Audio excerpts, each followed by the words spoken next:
sorry, if you're new here, I am like really sensitive to good God, Khaki, would someone slap me in the back of the head?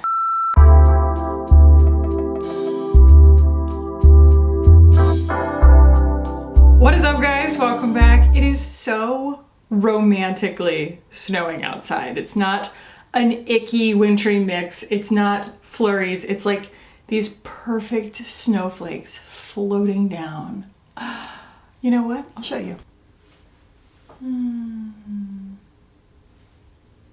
So today I'm going to be sharing with you my top shelf. This is just makeup, not skincare or anything. And there are a couple things that aren't in here. I will explain why. The thing that kind of, I don't know, inspired this video is the fact that my child is obsessed with this room. He comes in here anytime you give him the opportunity. The door is broken, so he can just push it open. And the easiest drawer for him to reach in my Alex drawers is the eyeshadow drawer. And he just pulls that out and unloads everything. And as this process repeats and repeats and repeats, I realize that there are things that he kind of pulls off my desk, pulls off my shelves, pulls out of the drawers that I just don't ever really feel compelled to put back because they're things that I reach for that often. And this is going to be a very long video because it's a whole bin. It's a lot of stuff. I don't know, I don't have object permanence when it comes to makeup. I am not going to think of what is the best thing for me to use for this unless it's sitting in front of my face. And I was that way when I was in art school too. And it makes for a pretty messy workspace, but it's the only thing that I have ever found to work for me. So I have this whole box here and I'm basically gonna share that with you guys because I think that that's valuable information. And it's a fun opportunity to talk about all of the makeup that I love that isn't necessarily new. It's just like the stuff that I have that I love. So let's go ahead and jump in. Okay, I'm gonna just start from the top. I'm gonna actually get the eyeshadows out of the way first because they are the thing that takes up the most space. And then I'll be able to kind of see what else I'm doing. So the first two things in here are my two mothership palettes. I have Utopian Dream and I have Divine Rose 1. So Divine Rose 1 is quite easily the most useful palette in my entire collection, both from a color story standpoint and a formula standpoint. It is the most agreeable formula. Everyone who raves about the Pat McGrath eyeshadow formula is not blowing it out of proportion. It is the perfect union of usability and artistry. And I do find this one to be pretty toned down compared to a lot of her other palettes, just in terms of like the mutedness and the muddiness of the tones, but there's still a good bit of excitement in here. Like I will never not be excited about that sparkly shade, right? Like it's so pretty, it's so celestial, and that's kind of the magic of Pat McGrath. And the other one actually has more of that formula in there. So this is the Utopian Dream. And to me, it's kind of the character foil in my collection of the Divine Rose 1, just because it does have fewer very, very practical shades, but it still does have like this quad right here. Hello? This quad right here could be very, very practical, but the rest of it is a lot of fun, and fun in a really wearable way. So like I can really smack these two on top of anything and you're gonna get like this gorgeous, very, very easy to work with glitter that doesn't like want to fall out as much as other glitters because it's really like thin. But like this shade right here is this phenomenal like oil slick color. And I had a problem in the beginning when I first got this palette where every single eye look I did, I just like topped it with that shade because it's just so flattering. It looks really, really good on brown eyes. I could never seem to make an excuse not to use it. So it is not just like one of my most used palettes, especially from like an artistry palette standpoint, but also it does have like, I could travel with it. I would be okay traveling with it because I do feel like so many of them are really good one and dones. And they also have like these really nice kind of neutrals in there. All right, next, this should be no surprise to anybody, my very already loved Aether Beauty Desert Sunset palette. I reach for this all the time. That's why it's so dirty. But yeah, I've raved about this a lot. It's basically a neutrals palette around the outside, a warm neutrals palette with these really, really beautiful kind of green leaning golds, and then these duochromes in the middle with this very, very bright desert coral shade, and it just excites me every single time I use it. It's just a lot of fun. The next one will also be no surprise. This is one that I lean on really hard. This is the Hindash Beautopsy palette, and it's just a really, really good everyday palette that is never going to overwhelm you. The pigmentation is very, very even, and it's meant to be kind of in washes of color. If you ever watch him work, he's very precise. I find that it is kind of low pigment, but in the sense of being super, super finely milled and very, very matte. And so it's almost just like an illusion building palette, and you can get looks out of this that literally don't look like you're wearing makeup. The one that I mostly have on my eyes today is the Patrick Ta Major Dimension eyeshadow palette. It keeps selling out, and for good reason. This is very, very different. I know it doesn't look very different, right? It's very different from a lot of my other palettes, especially my neutrals palettes, because the formula is so unique. The formulas are really almost crumbly. They're so creamy that they're almost crumbly. Like, you pick up the mattes and they're crazy saturated, and I feel like a lot of times when something's really, really saturated, it kind of like stamps on and is hard to move around. But the beauty of this is, like, I can just kind of smack any of these on and then after the fact go in with something fluffy and blend it. But like, I used this, and then I used a couple of browns from the Divine Rose 1 palette today on my eyes, and then a little bit of just highlighter on the inner corner. I didn't even go in with Celestials, but they are just so fun, but they are a little bit chunkier. You know what I mean? Like, that Celestial that's in the Mothership palettes is not like this. This is more of like a, I don't know, it's got more emollients to it and like smaller particles. But I do feel like Patrick Ta has like a really great understanding of how to make skin look really, really summery and glowy. Like, that's always been the appeal to me of a lot of his products, is that like, I can take my skin that has a tendency to go really sallow, especially in the winter, and with just a few products from him, I feel healthy and glowing, and like, that's the kind of thing that makes me think differently about what makeup can do. I really love his formulas and his color stories for that reason. Next is the Makeup by Mario Master Metallics palette, although I have had some reservations here, and that is just that some of these, I feel like they're losing a little bit of their like moisture. And maybe it's my imagination, like, it's not bad, it's just like they feel a lot thinner on the skin than they used to. I reached for mainly the browns and the pinks in here, but every single one of these has the power to be like the focal point of an eye look and then work around it somewhere else. But it is, to me, very like makeup artist oriented, because I'm not gonna do a full look using just this palette, because then it's gonna look real wild, and also I don't want iridescence all over my entire eye, so it really is about like how much shimmer you want. I think that's what kind of kept me from buying a lot of Makeup by Mario eyeshadow palettes at first, is because he did kind of divide his ideas so succinctly. It's like an entire matte palette. Like, he divided it by textures instead of like color stories necessarily, and yes, there are the little party quads, but that was the one that I was really, really interested in, and I managed to get it on a discount, so that was awesome. The one that started it all from Makeup by Mario for me is this one, the Foreplay Everyday, and it is really like the opposite of what I just said. It's such a complete thought in 4 pans. I love it so much.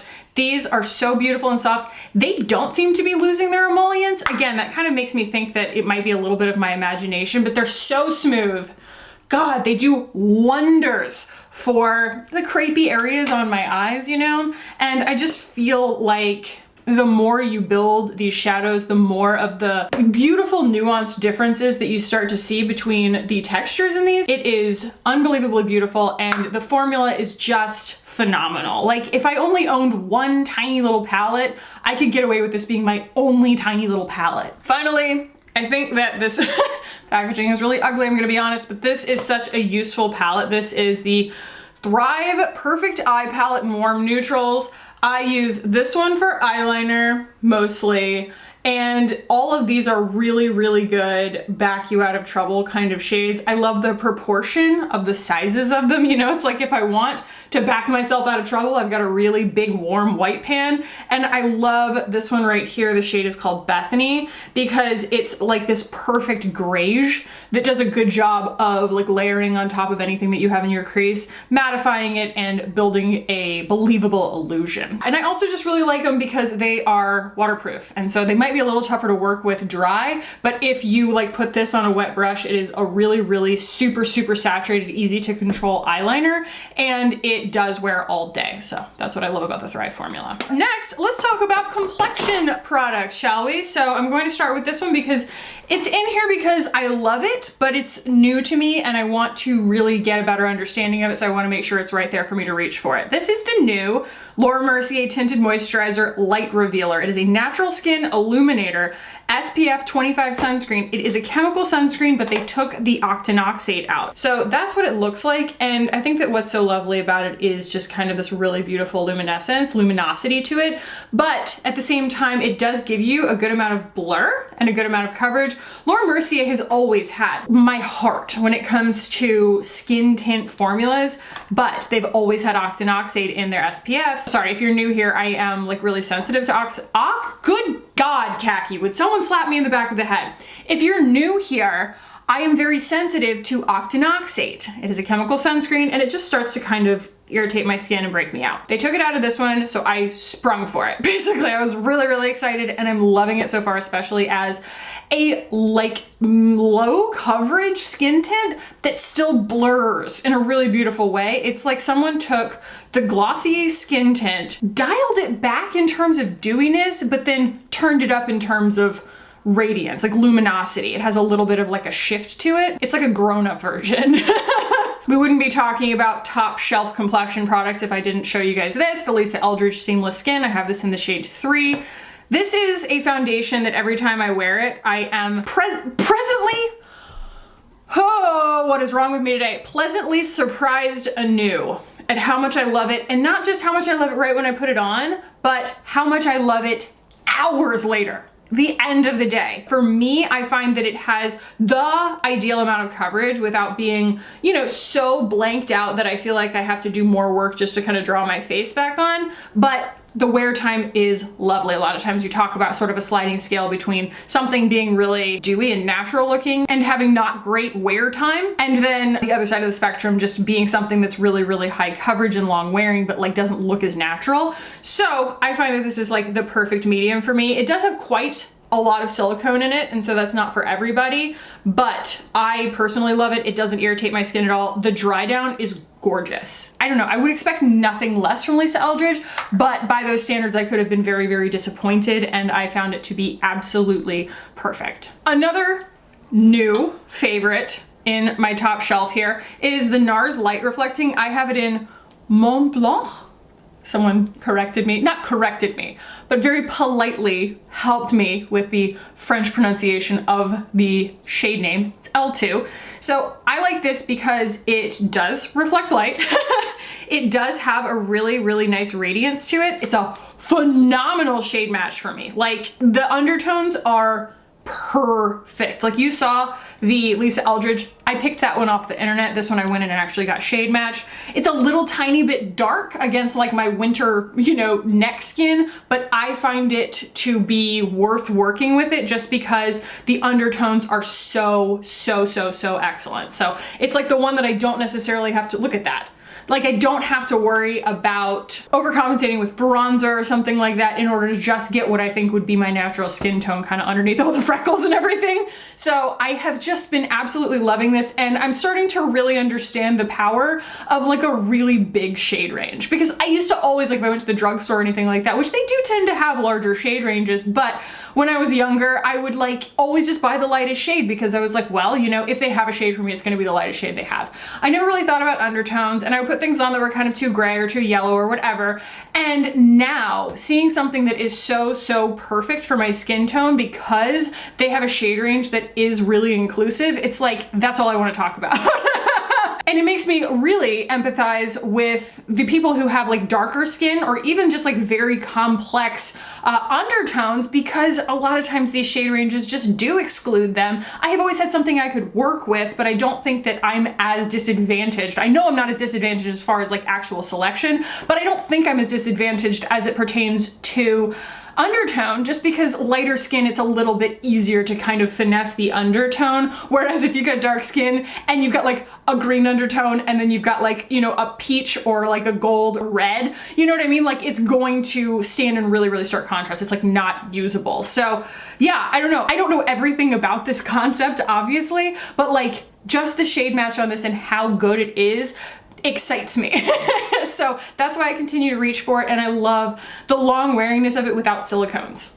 My skin really likes it. This is new to me, but this is the In Beauty Project Face Glaze, and Ingrid gave this to me. I had a lot of trepidation around like buying this, not just because I've said this, but it feels like very Gen Z packaging. I was just like, is this for me? I don't know if this is for me. But also I was assuming it was going to come out of the package like Oric Glow Lust. I thought it was going to be very thick and like syrupy and not layerable. It is so light. It is so thin. It's so pretty and it's so hydrating. And it doesn't really have like a color. It really comes out of the tube like this, but like not with a backing pigment. Like that's just the color of the luminous shift is just kind of a champagne, and it might be a little ashy on some skin tones, to be honest. Like it'd be cool if they came out with more of them. So it is meant to be kind of like a luminizing skincare thing. You can wear it alone.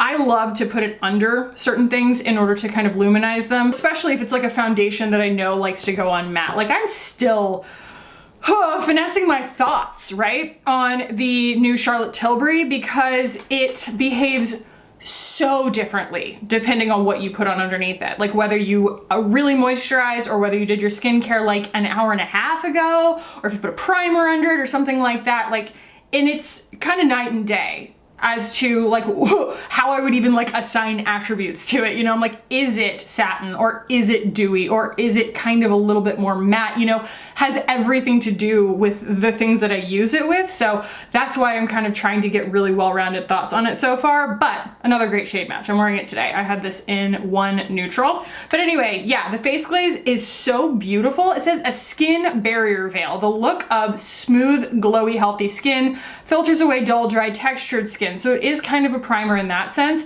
in that it hydrates, but it also smooths. It's a little bit blurring. Infused with vegan squalane, ceramides, and hyaluronic acid. So it's a skincare product that you put on as makeup or with your makeup, and it has things that aren't going to make your skin like photosensitive or anything like that during the day, so totally safe for that. And it is just absolutely gorgeous. Made in Korea, that makes sense. It does give me a big K-beauty vibe. This is in here. Again, this was like a second best of the best kind of thing, because if I wear it too much, it does break me out. But this is the Fenty Body Sauce in Pearl Swirl 01. And it is so amazing for deepening certain foundations and also just for making my skin look really healthy and gorgeous. You know, it's wonderful stuff. You can use it all over your whole body, but it always comes with a caveat that like there's a fragrance, there's something in there that's comedogenic for me, but I still keep it in my top shelf because nothing else does this good of a job so far that I have found. All right, so this should come as no surprise to you guys because this is exactly what it was in my year-end roundup, but these are my 4 concealers of choice. It's the Thrive, the Mcgrath, the Kosas, and the Bare Minerals Bare Pro. I have Bare Pro in Fair Cool 01. I have Thrive in Fair Warm. I have the Mcgrath in L2, and I mostly use the Kosas in 01.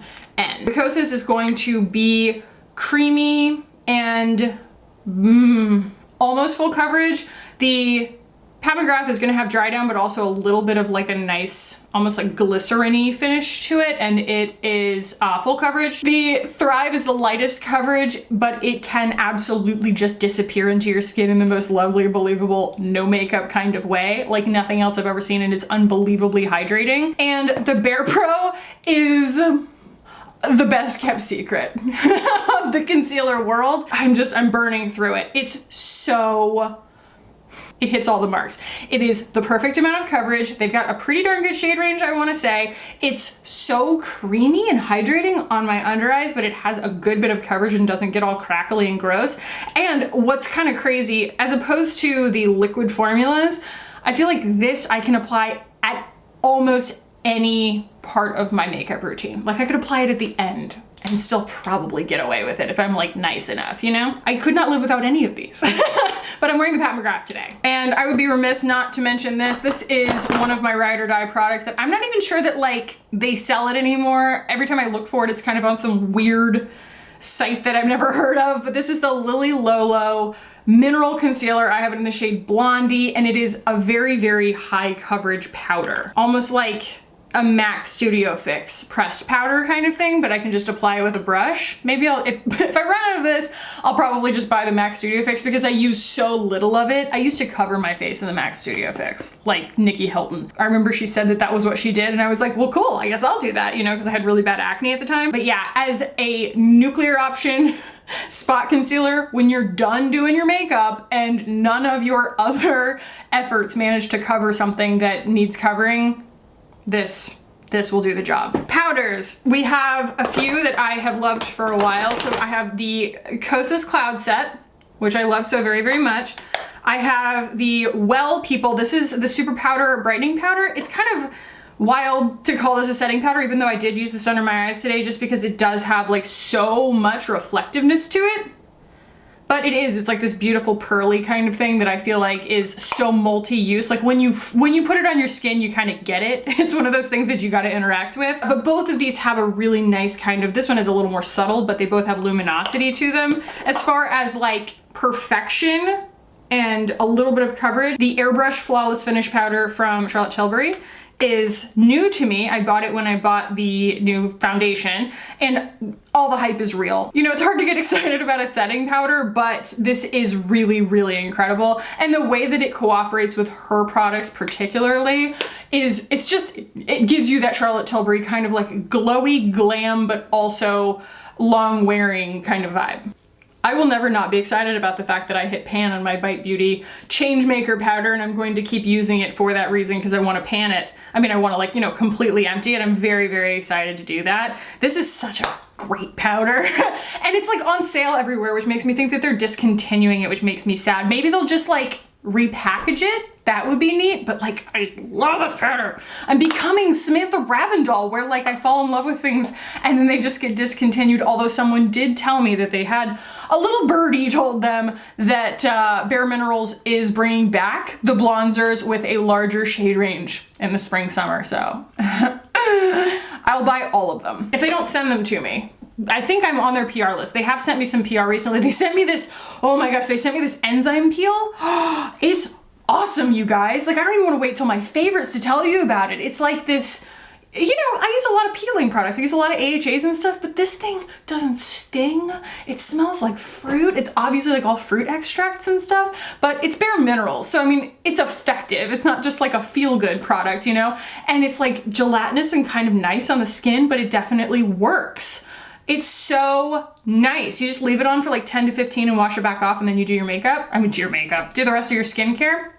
My brains are scrambled, guys. It's Monday morning. But yeah, I have been loving that new skincare product from them. All right, chatting contours and bronzers real quick. This is in my collection. You know, I've started to really understand bronzers a little bit differently as I've kind of moved into colder weather, because I realized that like bronzers aren't necessarily just for bronzing. It's like you almost need different colors of powders in order to make your face look not just bronzed, but natural. So it's like you'll see different colors of bronzers in my collection because I still think of them as complexion products. So this is very much like a super, super like light, almost my skin tone. You see that? Kind of bronzer, and it works great when I've used a complexion situation like a foundation and concealer that overall made my skin look too light, and it looks really contrasty. I have like sockets going on my eye look, or like my lips are like, you know, stealing the show or something like that. This is gonna bridge the gap. So it's almost like buying a powder that's just like one shade deeper, you know? That's kind of what this does for me. So I've always called it my like winter shade, but really what it is it's like a bridging shade for me. So this is the Airbrush bronzer in one. Oh, the thing, okay, so like I love Well People, and I love what they've been doing since they sold to e.l.f., okay? I understand that there are good and bad things from selling to a larger company like that, but their shade ranges are rapidly increasing, and I hope that this one is next, because I have not felt comfortable really talking about this as much, certainly not as much as I use it, because it's only one shade, and I really, really hope that they expand it soon, or they like release other shades in like other bronzers. But this is the Well People Super Powder Bronzing Powder in Golden Hour, and As I'm talking about one being kind of the bridging shade, this is like the ultimate make me look sexy, bronzed up goddess kind of bronzer. Oh my God. It is an intoxicating color, an intoxicating formula. The way that it goes on is just, do I have a brush? Because like I haven't put this on today. My child carried off literally everything. Like he pulled the mug of brushes off of my desk, dumped them on the floor over there, and then proceeded to stick them all in his ears and pretend to drink out of the mug. So, okay, let's see if this will work. This is definitely not the brush I would choose, but this is like ultimate. Whoopsies! Told you it's not the brush I would use. Like, the color of this is just the sexiest bronze. Well, khaki. Not my best work. And that's when I pull out this one, the other super powder, and just finesse it a little. See?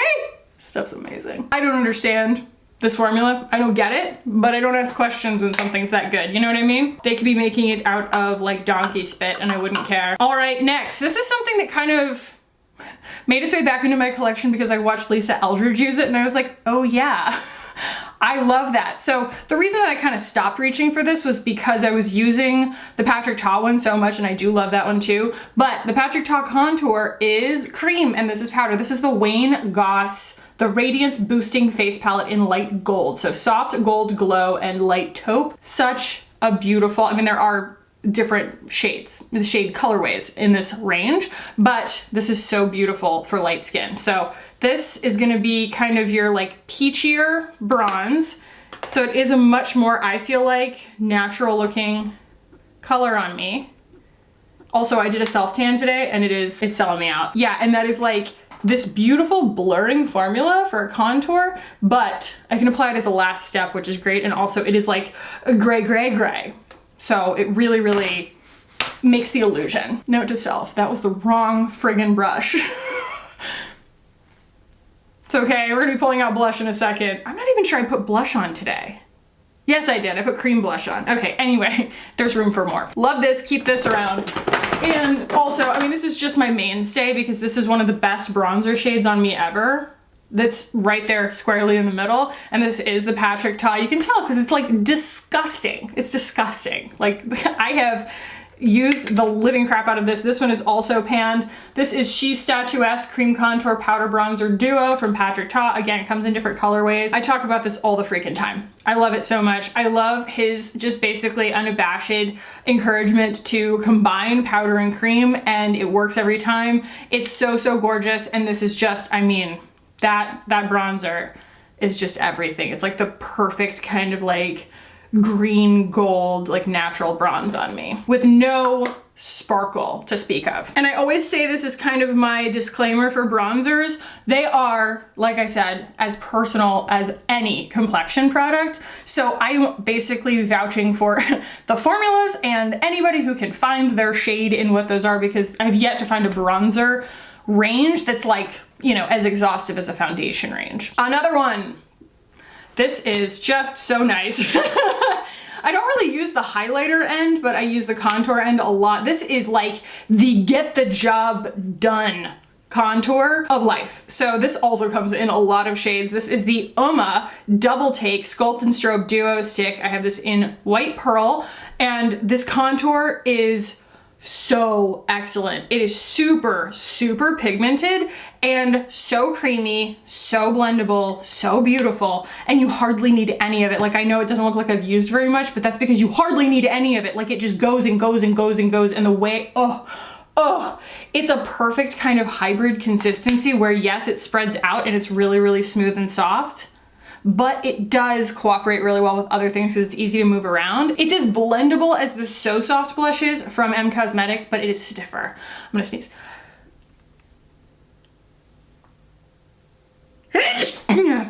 And the best thing about a formula that is this pigmented is that it works really well on a brush, you know, because you're not kind of disturbing a bunch of stuff when you put it on top. You can just kind of like pat it because it spreads out on a brush really easily. I know that's very nuanced, but it's just something that I found with this and why I keep reaching for it. And I don't hate the highlight. You just don't catch me using a cream highlight stick that often. That's all. And it's a touch dark. Like it's just a little bit too like blushy. Another absolutely gorgeous bronzer that I use all the time, but you would never know because it's so pigmented, it's so kind of easy to get product off of, is the Makeup by Mario Soft Sculpt Shaping Stick in Light. I probably will end up buying the next shade deeper in this because I believe it is kind of a contour shade, because this is such a lovely formula. It took me a while to kind of come around to it, but it's so beautiful, it's so smooth, and it is really long wearing. It really does the trick. And if all of that weren't enough, you get 10.5 grams of product for the price. So it's like it could be your one and only and last you, you know, more than a year. Another one that I mean, I'm wearing this today. I can't put it down. I love it so much. And this is still the original one that I bought. Westmin Atelier, I mean, granted, I don't use the same makeup every single day, but I do apply makeup several times a day, and I have definitely used the crap out of this, and I still have almost an inch of product left. And this is the Face Trace Contour Stick in Biscuit. It still doesn't like smell bad or anything, just kind of smells like makeup, you know, not in a bad way. It's so lovely, and they just expanded this shade range even further in the contours, so I love this. All right, and the last bronzer. I've been on like a bronzer kick, and I also feel like there are just a lot of companies coming out with really beautiful bronzers lately. This guy. This Warm Wishes Effortless Bronzer Stick. Yeah, the shade is Power Boost, and it is just, so good, so good. It is almost entirely like powder. Like when you touch it, it feels like a silicone-based powder. And I've said it every single time, but it's like, you know, with her melting blushes and stuff, I felt like she was having trouble kind of dialing in the amount of silicone, or maybe the types of silicones to use in the formula to make it wear lightly, but also like behave in a way that's not really frustrating and like picks back up. This goes down, it stays down, it blends beautifully, it cooperates with a lot of things, and it is weightless on the skin. She figured it out. We hit the jackpot on this formula. It is so good. The only highlighter that I have in here really is the Triple Beauty Luminizing Wand. It's the one that I use all the time. It's like the perfect way of finishing my eye looks and stuff like that. I used to use the Aether Beauty one, but it's discontinued forever. So I don't torture myself with that anymore. But if you can find that one, it's wonderful, but I don't think that you can anymore. But this is just smoothing and lovely and gorgeous, and I love it so much. Yeah, Beauty Pie Triple Beauty Wand. Okay, let's talk about blushes and put some on. So this is in there. This is Cheer Up in the Glow Play blush. Yes, I do like the other one, Blush Please. I don't know what it is. There's just this shade that's just like such like a beautiful pop. For some reason, this is the one that I reach for more. Again, this is the wrong brush, but we're just gonna do a little bit of that. Like I intend to eventually own all of them. Let's go ahead and make that clear. But like this is the one that's to me just the most effective shade that I've been wanting to wear more lately, because it just wakes everything up. So if you're unfamiliar with this formula, which I feel like I'm the only person who was up until now unfamiliar with this formula, like everybody else is like, duh, Khaki. It is this cool like putty consistency that picks up basically on like a cream blush brush, but the way that it goes on makes your cheeks look so freaking healthy. So healthy and youthful, and it goes on like weightlessly. And so it's gonna give you this really lovely finish as if it's very dewy, but it's not. Pat McGrath Divine Blushes. I have Nymphette and Flirtatious here. I would say Divine Rose, again, is just like one that I don't use all that often because, I mean, I do, but I don't reach for it as often as these, just because I feel like Flirtatious is the perfect, like very, very light wash of color, and Nymphette is like the perfect, like topper popper kind of thing. That was sexual. It's the perfect pop of color on the cheeks. And lately I've just been in a mood where like I want my blush to like really glow. But I cannot say enough about this formula. It goes on so beautifully, velvety soft, super finely milled. The colors are just inspired. They're really, really beautiful, dialed in, kind of mucky in all the right ways, just not your average shades. And I think that like, it's just the complete package as far as a blush powder is concerned. A powder blush, if you will. I don't know why I'm like so inarticulate today. The only other blush that's in here that's just, again, basically this is just the things that I cannot put away because I will just end up reaching for them so often that I get frustrated with myself for like having to go all the way over to a drawer.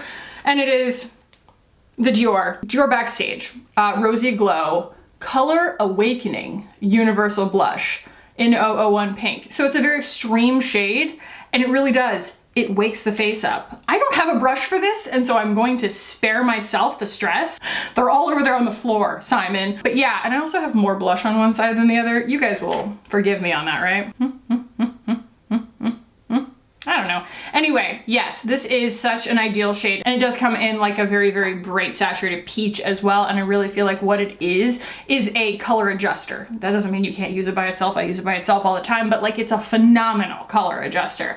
And it just does a really good job of washing over any look and waking it up and adding a little bit of just this really beautiful, luminous pink lavender. But it does put little red specks on my face sometimes, and that makes me crazy. So I don't know what does that, but it does. Let's talk brows real quick. There are two brow products you'll be completely familiar with. Now, I have been raving about the Refi brow pencil, but as soon as it ran out, I went back to my Kosas brow pencil, and I love it, okay? This is the Brow Pop and the Air Brow, and I love these so much. I'm not mad at all. I feel like my routine hasn't suffered in any way as a result of switching to these, and so my romance around the Refi pencil will at least have to wait until I'm done with this one. And Kosas has been known to kind of re-up me when they release a new product or something like that, so we shall see. And honestly, like I always say this, but I never thought that I would fall in love with a clear brow gel to the point that I think it's like an integral part of my routine. But the Brow Sensei from Kimiko, you know, I tried basically their kit. Like, you know, it's a pencil and this, but the pencils only come in 2 shades, and I still feel like the brown is like pretty ashy for my skin. I still like a little bit more warmth, but this is next level, and of course it's clear, so like that's universal, guys. It doesn't do anything weird and white and flaky. I won't say that it's gonna like hold the most stubborn brows in the world, but I don't have super stubborn brows. What I like about this is that when you have put all of the brow filling products on your brows, this will separate them again and make them look natural. You know, it kind of breaks up that kind of matte and just puts a little tiny bit of sheen on the individual hairs and just gives you definition again. And it'll hold them in a little bit of that kind of like model off duty, you know, blown out brow thing. I'm a big fan of this stuff. I will continue buying it. Like, it's just something that now that I have tried it, there's no going back. Mascara. The only mascara that's in here is the Thrive Mascara in Crystal, because it's the only, you know what I mean? If I have my druthers, I'm going to reach for my favorite. That's just how that is. I don't have mascara moods. Eyeliner. I don't typically use an eyeliner, you guys know that, but I have really fallen in love with the Guide Beauty eyeliner. I love the Guide Beauty wand, you know, for getting like a really precise line, but I love also just dipping a good regular old brush, you know what I mean? Like a precision eyeliner brush into their product, because it's really, really matte. And it's the right amount of saturation, and it's pretty dry, which is really nice because it goes on kind of like a powder. It's like working with a powder on a wet brush, which is my preference, except it's already done. You know, it's just a really, really good thick cream. And finally, we have lips. Now, this is a category that I feel like circulates quite a bit in my collection. These just happen to be the like 2 lip colors that I have been gravitating towards recently that I don't want to put away. But that's because if I keep out every single lip product that I tend to reach for, that will be the only thing here. My lip drawer is ridiculous, and I can make an excuse to keep every single one of them because they all have like a special place in my heart. So I try to just kind of like measure my efforts on that, but this is, you know, pretty obvious. This is my Khaki Lip Liner from Thrive. It is the, you know, #1, pretty much only lip liner that I use because it's the best color ever on me. It's like this perfect rosy mocha. I mean, it was literally created specifically for me, so you would think I would like it. And then the 2 lip colors that I have been using, an oldie but a goodie. This is the Westmin Atelier Squeaky Clean Liquid Lip Balm. Again, talking about like mauves. I'm always like gravitating towards mauves. It's this beautiful, I can't seem to face that part of myself towards the mirror. It's this beautiful kind of tan with a little bit of lavender behind it. And it just looks absolutely beautiful. I'll gosh darn show ya, huh? I have Garcon too. And Garcon is like this, except just like a deeper plummier version, but it still has the same kind of temperature to it. It smells like limoncello. It's just lovely. And I love interacting with this packaging. And then the other one is new to me. And I said it wasn't new to Nars, but it just does say new on the Sephora website, so I'm not sure if it's a new formula or just a new shade. But this is the Nars, oh my gosh, those letters are tiny.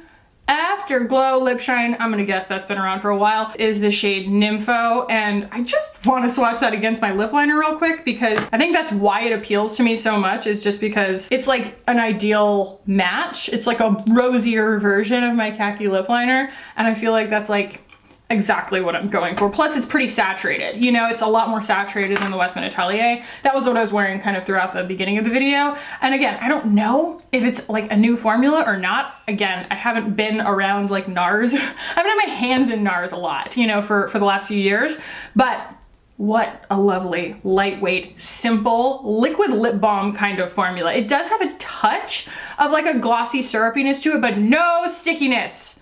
We're not talking about like a Lancome Juicy tube here. There's none of that. It is so smooth. It's wonderful. I would almost call it a liquid lip balm. It's as much of a liquid lip balm as this is because this doesn't have that kind of silicone slip to it either. So that's why I like both of these, is because like I can talk for an hour on camera and I don't get the little white gross thing on my lips, and it's super, super lightweight. I guess you would call it like almost like a lip oil. That doesn't include like my Salt New York palettes, because like when all that stuff is in there, these just flat don't fit and they already have a self-contained situation, so I just keep them out like next to it, you know. It's a lot easier. And those are, again, they're kind of like the Hindash palette to me in the sense of always having something that I can count on. So yeah, that's it, guys. I hope that this was fun for you guys, kind of just a little overview. And if you have any questions, let me know. If you have any ideas for more types of videos kind of like this, where you want to see sort of like curated tours of my stash, leave those ideas below. I would love to accommodate those requests.